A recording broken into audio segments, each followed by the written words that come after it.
किस नस्ल के कुत्ते पालने हैं सरकार बताएगी। अब कुत्ता प्रेमियों को झटका। कुत्ते पालने के लिए परमिशन ही नहीं, कुत्ते भी तय होंगे। हो गया बड़ा फैसला।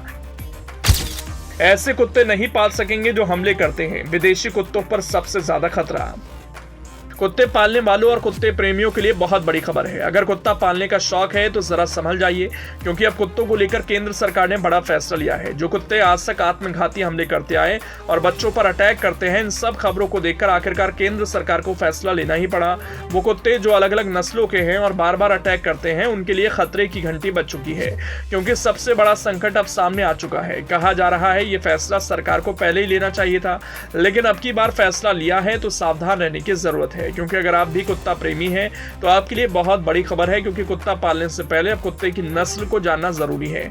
जैसे कि आप जानते हैं कि पिछले कुछ सालों में कुत्तों के हमले बढ़े हैं, बार बार कुत्तों के अटैक की खबर सामने आई है। अलग अलग सीसीटीवी की फुटेज सामने आने से लोगों के भीतर दहशत है। आखिरकार अब केंद्र सरकार कुत्तों के हमले को लेकर अलर्ट हो गई और बता दिया है कि किस किस नस्ल के कुत्तों को पाला जा सकता है। अब ये पैंतरा और बड़ा होने वाला है, जो हैरान और परेशान करने वाला है, क्योंकि अब कुत्तों को लेकर अलर्ट रहने की बहुत जरूरत है। दरअसल सबसे ज्यादा विदेशी कुत्तों पर हंटर चला है, जो सबसे ज्यादा हमले करते हैं और खतरनाक होते हैं। केंद्र सरकार ने राज्यों को पिटबुल टेरियर, अमेरिकन बुलडॉग और मास्टिफिक्स सहित 23 नस्लों के आक्रामक कुत्तों की बिक्री और प्रजनन पर प्रतिबंध लगाने के निर्देश दिए हैं। सरकार ने निर्देश ऐसे समय में दिए जब देश में पालतू कुत्तों के हमले में लोगों की मौत की घटनाओं में वृद्धि हुई। अलग अलग राज्यों और केंद्र शासित प्रदेशों को जारी निर्देश के मुताबिक लोगों को पालतू जानवरों के रूप में 23 नस्लों के कुत्तों को रखने की मनाही होगी। मतलब साफ है कि कारों में कुत्तों को बैठाकर घुमाने के लिए कुत्तों का सिलेक्शन करना होगा। वही कुत्ते पाल सकेंगे जो कुत्ते पालने के लायक होंगे, जिन्हें सरकार हरी झंडी देगी। फिलहाल अब इस मामले की चर्चा तेजी से है।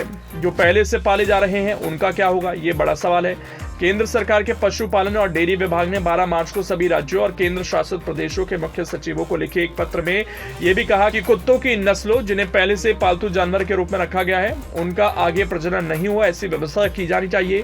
केंद्र सरकार के पशुपालन और डेयरी विभाग ने इसके मद्देनजर विभिन्न हितधारक संगठनों के सदस्यों और विशेषज्ञों के साथ पशुपालन आयुक्त की अध्यक्षता में एक विशेषज्ञ समिति का गठन किया था। इस समिति में मिश्रित और क्रॉस नस्लों सहित कुत्तों की 23 नस्लों को क्रूर और मानव जीवन के लिए खतरनाक माना गया। समिति के मुताबिक पिटबुल टेरियर, टोसा इनू, American स्टेफोर्डशायर, फीला ब्रासिलीरो, डोगो Argentino, American bulldog, बोअरबेल Kangal, मध्य एशियाई शेफर्ड डॉग और कोकेशियन शेफर्ड डॉग कुत्तों की उन नस्लों में से हैं जिन्हें केंद्र सरकार द्वारा प्रतिबंधित करने का सुझाव दिया गया है। इसके अलावा दक्षिण रूसी shepherd dog, Tornjak, Sarplaninac, जापानी टोसा और Akita, Rhodesian Ridgeback, wolf dog, Canario, Cane Corso और बैंड डॉग नस्ल के कुत्तों पर भी प्रतिबंध लगाने के निर्देश दिए गए हैं।